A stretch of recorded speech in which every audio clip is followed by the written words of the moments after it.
क्या हुआ था, भगवान श्री कृष्ण और अर्जुन के बीच में महायुद्ध था।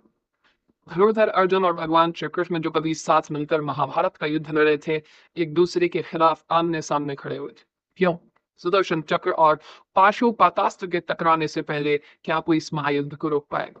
धर्म, वचन और शरणागत की रक्षा के बीच फंसी जो रोमांचक कथा है, इसमें प्रेम और भक्ति का ऐसा मोड़ आता है जो सब कुछ बदल देता है।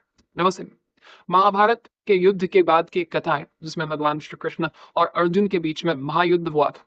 इसका आरंभ हुआ महर्षि गालव के क्रोध से।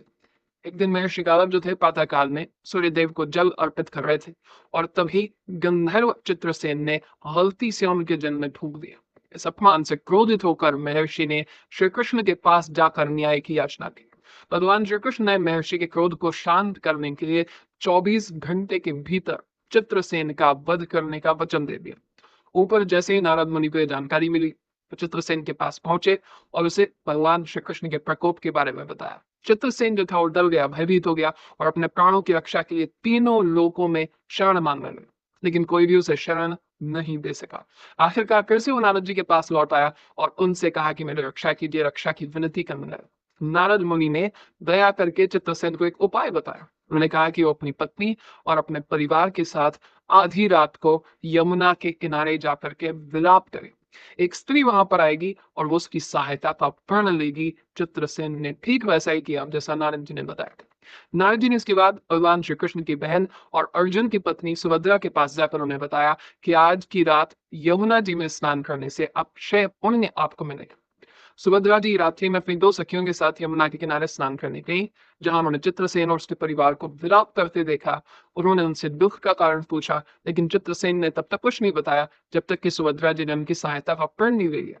जब सुभद्रा जी ने सहायता का वचन दे दिया, तब चित्रसेन ने उन्हें बताया कि भगवान श्री कृष्ण ने मुझे मारने का प्रण लिया। ये सुनकर कि सुभद्रा जी धर्म संकट में पड़ गई, वो चित्रसेन को अपने साथ महल ले गई और अपने पति अर्जुन को पूरी बात बताई। अर्जुन ने तुरंत चित्रसेन को अपनी शरण में लेने का निर्णय लिया और कहा कि अब वो उनकी रक्षा करेंगे, चाहे कुछ भी हो जाए। उधर नारद मुनि जो थे उन्होंने भगवान श्री कृष्ण को अर्जुन द्वारा चित्रसेन को शरण देने की बात बताई। इस पर भगवान श्री कृष्ण ने अर्जुन को समझाने के लिए कहा, लेकिन अर्जुन ने शरणागत की रक्षा करने की जो अपना कर्तव्य था उस पर अड़िग रहने का डिसीजन लिया, निर्णय लिया। इससे स्थिति और जो है विकट हो गई, क्योंकि अर्जुन ने भगवान श्री कृष्ण के खिलाफ जाने का फैसला लिया। युद्ध की तैयारी होने लगी और आखिरकार युद्ध भूमि में भगवान श्री कृष्ण और उनके जो मित्र थे, सखा थे, धनुर्धर अर्जुन, वो आमने सामने आ गए। इस महायुद्ध में भगवान श्री कृष्ण ने अपना सुदर्शन चक्र चलाया तो अर्जुन ने पाशुपतास्त्र का जो है प्रयोग किया। पाशुपतास्त्र जो था वो अर्जुन को शिव जी की तपस्या से प्राप्त हुआ, भगवान महादेव जी, जबकि सुदर्शन चक्र जो था वो भगवान श्री कृष्ण जी का प्रमुख अस्त्र था। इन दोनों अस्त्रों का सामना देख करके प्रलय की संभावना प्रकट हुई। तभी भगवान महादेव जी, भगवान शिव जी प्रकट हुए और दोनों अस्त्रों के विनाशकारी प्रभाव को रोक दिया। भगवान शिव जी ने श्री कृष्ण जी से कहा कि वो भक्तों के रक्षक हैं और अपने भक्तों की रक्षा के लिए कई बार अपनी प्रतिज्ञाओं का त्याग कर चुके हैं। भगवान शिव जी के कहने पर भगवान श्री कृष्ण जी ने युद्ध को विराम दे दिया और अपने सखा, अपने मित्र अर्जुन को गले लगाया। महर्षि गालव जो कि इस पूरी घटना के कारण क्रोधित थे, उन्होंने अपने तपोबल से चित्रसेन, भगवान श्री कृष्ण, अर्जुन और सुभद्रा जी को भस्म करने के लिए जल उठाया। लेकिन जैसे उन्होंने जल उठाया, सुभद्रा जी ने कहा कि यदि भगवान श्री कृष्ण के प्रति मेरी भक्ति और अर्जुन के प्रति मेरा प्रेम सत्य है तो ये जल महर्षि के हाथ से पृथ्वी पर नहीं गिरेगा।